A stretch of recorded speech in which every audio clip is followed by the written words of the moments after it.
You may have noticed last 2 weeks brought a decent portion of the turmoil to the community, mainly around Warrior again, because the thing happened to be overpowered in both game modes where the trash mobs you inflict carnage upon actually have feelings. If you also want to have feelings, check out Bullshit Brigade's Discord server where life is pain! I hate my— You can also support me through Patreon to make sure another 10 minutes of garbage quality questionable entertainment is always on the way. Also, if you somehow noticed the video quality significantly dropped, no it didn't, Windows Update did not fry my motherboard, and I did not have to fall back onto the trusty tortilla warmer, you're simply imagining it. In fact, you're clinically insane. We're both clinically insane. But onto the main batch of shenanigans no one cares about, known as balance changes. You may have noticed that on September 10th, Warrior Spear received a reasonable downward adjustments that didn't bloody make any bloody sense. And that's easily visible with the fact that Spear Marshals was nerfed in both versus modes, while Harrier Toss was only nerfed in World v World. Third level Harrier Toss still hits like Mike Tyson's front bumper, and first level can still be spammed to abuse the evasion frames by the guy who spams first level bursts. Why the hell do we nerf Spear Marshals in PvP this hard when Harriers is left untouched? The skill which was easier to dodge, better telegraphed, and on 20 seconds of cooldown bared the brunt of Arena Nerd's holy retribution, but the same damage on the skill with less than half the cooldown, shorter cast time, evasion frames and much lesser telegraph wasn't touched in the same mode. The patch is already noticeably mishandled, and that's just the damage nerfs. There were also two major functionality changes done to the spear. Firstly, Spear Marshals only goes off if target isn't blocking or evading at the moment of casting. And secondly, Spear Swipe lost its block ability in all game modes. On top of getting its cooldown and cooldown reduction, both hit significantly in PvP specifically. As much as I don't have anything really against Spear Marshal's change, the check happens right before damage starts to fall and it doesn't feel counterintuitive, the Spear Swipe nerfs, however, make me rather puzzled. Each of these nerfs on its own would suffice without the other two, so I simply wonder what the heck happened behind the scenes to make this sacrilegious overreach happen.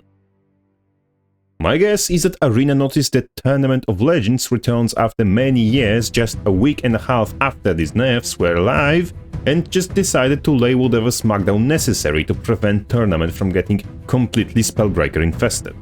I can understand that, but I can't understand why classes like Guardian and Mesmer didn't receive even a slap on the wrist to their new weapons' one-shot potential. Meanwhile, Warrior here just ate 40% damage nerf to its one reliable damage source. Fixing a problem of too much damage by nerfing one skill that does damage and one that doesn't, both by cataclysmic margin, not only doesn't fix the problem, core bears will still have to be nerfed somewhere down the line, but it also makes the weapon feel more impacted than it really is, leading to a loop of negative feedback. Similarly, with the staff changes, Support Warrior we were trying to enable for the last year and a half is currently rolling in its grave. Path to Victory attack range was reduced, so Staff Warriors will now have harder time activating traits like Heightened Focus, Soldier's Focus, and by approximation all supportive traits requiring you to land a burst skill on something, because now it's harder to land Path of Victory on anything in any of the 3 game modes. Yes, it also affects PvE, where it was absolutely unwarranted and insane. On top of which, reducing both highest healing scalings, not base damage, scalings, didn't help either. And finally, nerf to Defiant Stance, on which Support Warrior depends for survivability, because no shout gives any defenses, also get tossed onto the pyre. And all of that because it was too difficult to fix the bug giving Spellbreaker 9 seconds counter cooldown. Dear Lord. At least we're getting something interesting in the upcoming balance patch, don't we? Rifle gets PvE exclusive. Minuscule buffs that not only won't contribute to noticeable damage increase, but also don't fix the problem that rifle is a pile of junk with a core burst skill that is a DPS loss every time you cast it.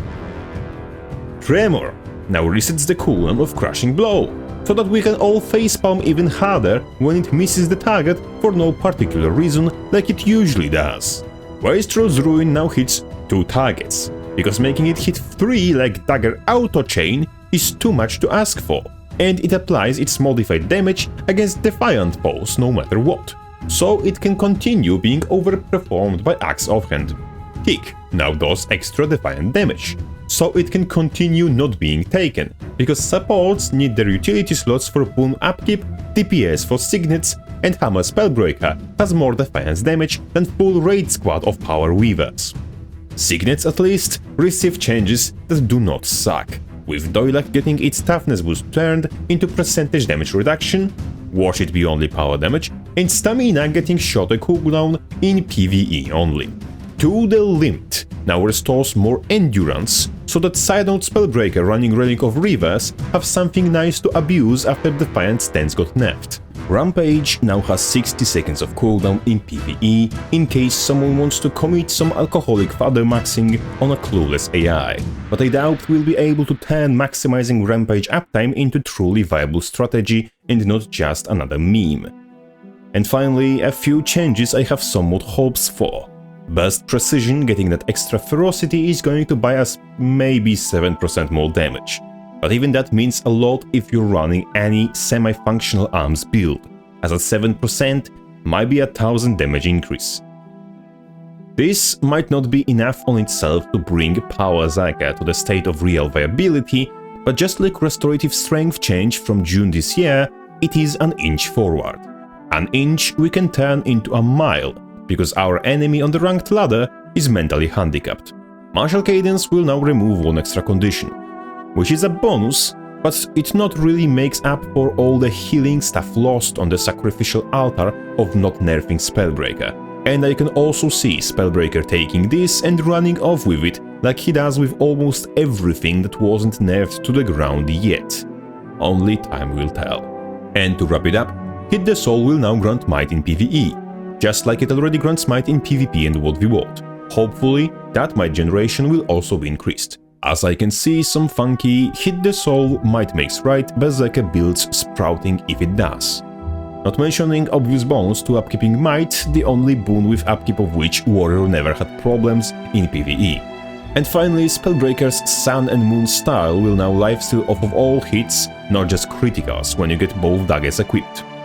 This already heals the same amount as Staff Dose post-nerfs, on a damage-oriented build, and combined with already existing sustain options might end up being a new iteration of the same problem we attempted to kill with Staff nerfs. But again, only time will tell. In reality, this whole patch cycle is a disaster, with a bit of nerfs that do their bloody best not to target Spellbreaker for his crimes, and instead target whatever will cause the most collateral damage. On top of that, upcoming Pan's Badge being such a nothing burger as a contrast to the most bizarre hotfix nerf list in history of GW2 is, putting it lightly, leaving a bad taste in my mouth. Too much has been burned on the sacrificial altar of Spellbreaker's competitive viability. Time to pick a stick and start bashing. A special sign of gratitude to both the people in the world considering my garbage quality content worth their money. You're welcome, and I promise to never improve. With that said, Crabface out.